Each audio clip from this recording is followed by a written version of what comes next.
And I'm just looking forward, and I'm really thankful for the European Parliament and their Human Rights Committee that they stand behind political figures and as my mother who fight for the right cause.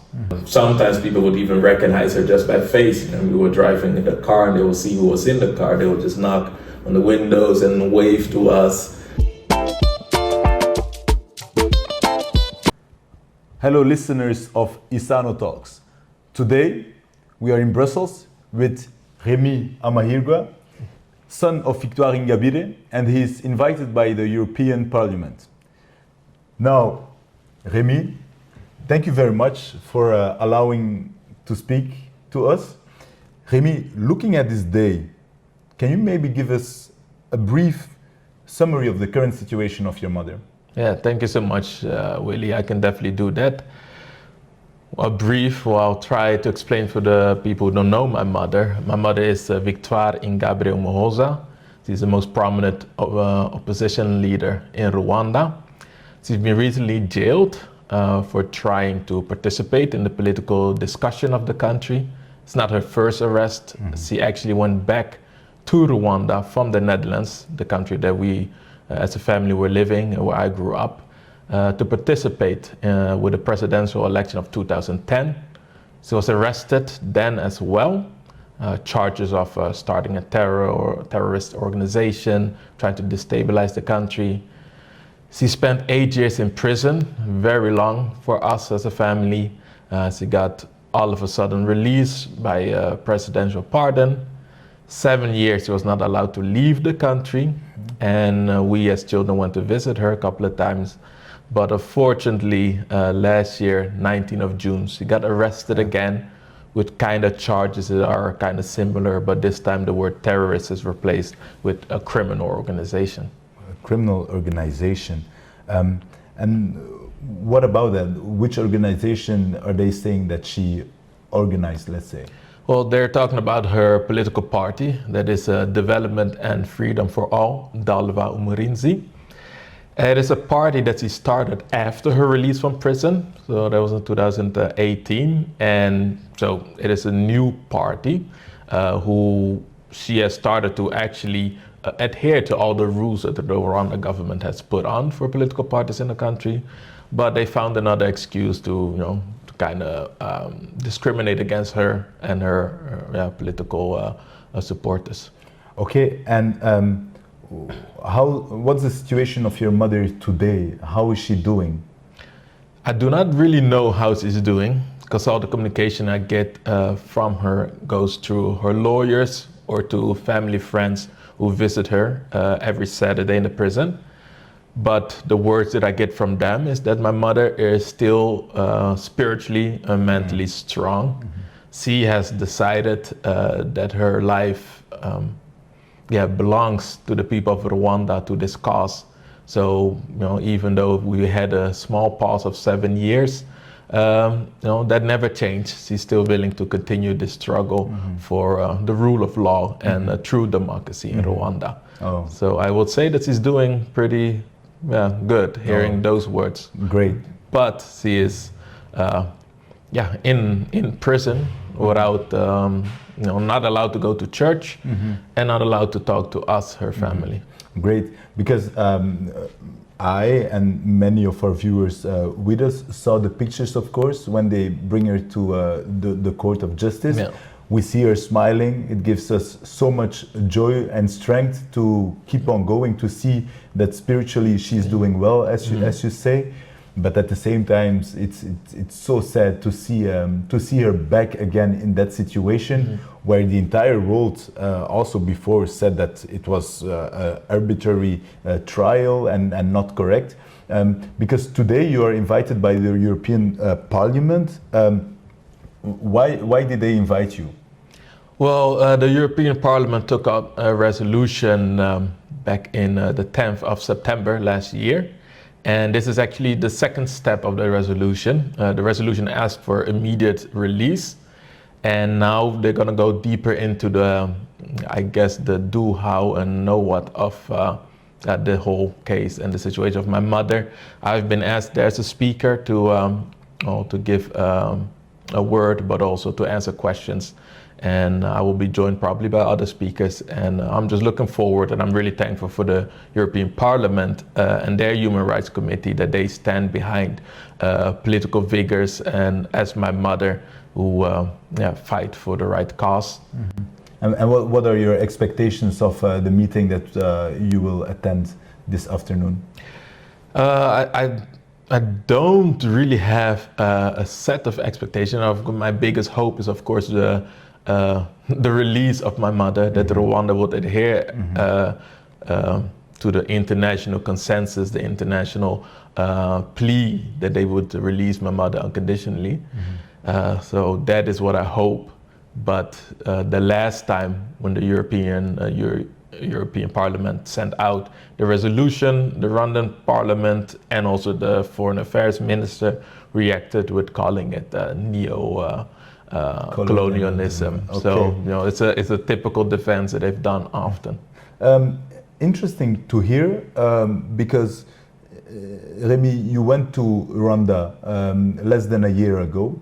What was your impression of how the Rwandan people themselves treated your mother? Because if the Rwandan government says it's neo-colonialism, I'm very curious to know how do Rwandans in Rwanda treat your mother? Very good, surprisingly. Okay. Well, not for me, but if you would listen to the words of the Rwandan government, that he's a terrorist or the head of a criminal organization. You know, when we were there in Rwanda, just mainly for pleasure, and for me to see my mother for the first time again after I was 15 years then, but also to install my wedding vows to my wife again, because my mother missed our marriage, and on that day while we were there, we were also had a 3-year anniversary. She said, you know what, we shall marry again. I have my mother there, and also our children got baptized in the same church that I was baptized as a child in Rwanda. So we had a lot of activities planned, and to the midst of all that, you know, doing the wedding shopping and trying to find, you know, some new wedding rings and clothes or whatsoever.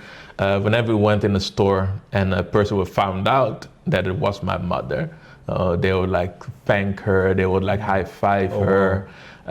Sometimes people would even recognize her just by face. And we were driving in the car and they would see who was in the car. They would just knock on the windows and wave to us. Wow. When we went after the wedding ceremony and all the official things, we went to a tour to the country. And when we were at some resorts and hotels, and they found out that it was my mother, the staff came out to thank her. Wow. And just to sit with us and talk with us. So for me, it seems that she's in really good hands. I think that's why she has never been afraid to be there in Rwanda. She's very comfortable there. She really, you know, there's her home. You can really see it on her. And I think that she knows, you know, she feels this support from the greater population. I would say even the interaction that we had from the government there, the only interaction that I saw was with I guess he is an agent of the intelligence service who came to ask who we were, what we were doing, where we were going. Of course, I was with my wife, our 2 children, but also my father-in-law. And they said they are mainly there to protect us. So whenever we went on our trip to the country, they were always driving a couple of cars behind us. Yeah.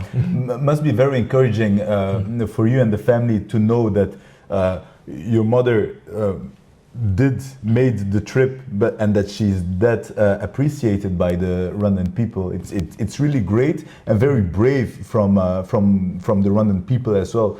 Certainly, when we know all the names that she's been called by the highest officer of the country, that must be very encouraging. But I would like to know, Rémy, how do you look at the support of the Rwandans outside of Rwanda, the Rwandan diaspora? How is that support?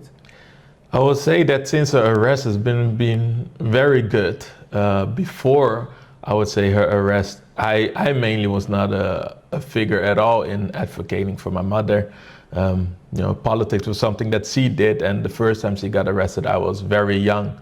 What I knew from the diaspora, of course, the one in the Netherlands where I grew up, is that we held, since I was a child, always demonstration and protest in Den Haag in front of the ICC and past all other Dutch government buildings, the parliament amongst. But yeah, they were always active. They were supporting of my mom. But I would say now, since he got arrested again, and I've been kind of going on the scene, a lot of them have also been showing a lot of support to me. They've been helping me to, navigate against this new world of international and Rwandese politics. So I'm grateful for that. I would say that. Yeah, what else can I say? Just to rouse up even more. I was so thankful 2 weeks ago, last week, there was a demonstration here at the parliament here in Brussels. I was not there. None of our family was there. My dad is sick at home. My little brother lives with him in the Netherlands. My sister is also abroad outside of Europe. And I live in Sweden. So none of us was there. But still I got to see that a lot of people came out there standing in the cold, supporting for my mom. And even last week, I was in Geneva at the UN. That was also thanks to people from the Rwandese Diaspora. Okay. So they are really helpful since the day that my mom got arrested and I came on the scene to advocate for a release. Okay, amazing. What I can tell you, Rémy, with what is my experience in the Belgian scene, let's say, is that your mother is truly a hero in the eyes of young Rwandan diaspora, because they look at her. We hear the stories told about all our parents, about all they went through, and to see your mother standing up and saying, "No, I'm going for my people. I give up everything." It's really, it's very inspiring for the young generation, and I hope that young generation will also be able to support you as they can, because when you look at social media, you will see many of them posting, but certainly also reacting, liking a lot of things that you do, because they support your mother and your work as well. Therefore, Rémy, for yourself as a young person, how is this situation shaping you? Well, it shaped me a lot. I'm 33 years old now, and I have a family of my own, 2 small kids, one older child who lives in the US. But how has it changed me? Yeah, it's shaped me for the biggest part of my life. There's 16 years now that I said that my mother left. And I think I would be a totally different person if my mother never left for Rwanda. How it shaped me since he got arrested again. Of better effect, I would say, since I went to Rwanda back again, it made me closer to the country of my birth. I grew up in the Netherlands and I left Rwanda when I was 2 years old with no memories of the country whatsoever. And growing up in the Netherlands then, and also my Rwandese is not the best that it could be. I felt always, that creates a gap between, the culture that you know from your family and also the culture that you grow up in the Netherlands. But after I went back to Rwanda, I felt like, this is home, this is part of my heritage, of my country. And it also sparked something in me, because I think if my mother was arrested without me have been in Rwanda before, I don't think I would have started advocating as I've been doing now. But because also, first of all, I felt the love again from her, holding her in my hands, and then again slipping out of my hands, but also being then in Rwanda and seeing what she's actually fighting for, the beauty of the country and the kindness of the people. It really, did something in me that I felt like I need to join her, and I'm not gonna wait another 16 years before I can see my mother again, and then my children will be as old that they've forgotten her, that they've met her when they were there last year. Okay, very clear, Rémy. I think it would be very interesting to talk to you for a longer period. Maybe we can have another chat another time. I hope so. Maybe also with other Rwandan youth with us who can ask you the questions they would like. For now, you have a very important appointment. I think you need to keep on preparing for it, and I wish you the best of luck. And most of all, I wish freedom to your mother and to our entire nation and people. Thank you Thank so you very much, much, Willy. Rémy. Thank you very Thank much. you.